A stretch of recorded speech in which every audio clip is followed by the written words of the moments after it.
সেই লোকদের দেখো তাদের ভাগ্য তোমার চেয়ে খারাপ। সেই সব লোককে দেখো না যারা তোমার চেয়ে বেশি ভাগ্যবান। তা না হলে তোমরা আল্লাহ তাআলাকে স্মরণ করায় অবহেলা করতে পারো, তা না হলে প্রতিপালকের প্রতি অকৃতজ্ঞ হয়ে যেতে পারো। তাহলে নবী বলেছেন তাদেরকে দেখো যাদের ভাগ্য খারাপ। তখন আপনি বলছেন আচ্ছা এই লোকটার তো কোনো গাড়ি নেই, আমার একটা মারুতি অন্তত আছে। তাকে দেখবেন না যারা সে মার্সিডিজ। ও আমার মার্সিডিজ নেই কেন?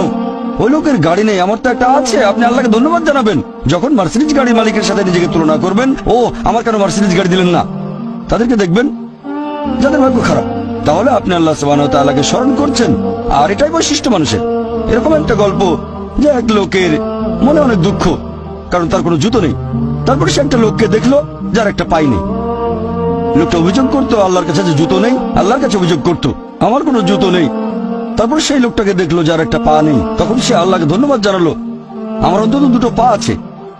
তাহলে সন্তুষ্ট হওয়া একটা পরীক্ষা। আমাদের নবী মুহাম্মদ সাল্লাল্লাহু আলাইহি ওয়াসাল্লাম বলেছেন, এটা আছে সহিহ বুখারীতে খণ্ড নম্বর ৮, যে সত্যিকারের সম্পদ হচ্ছে সন্তুষ্ট হওয়া, ধন সম্পত্তি নয়।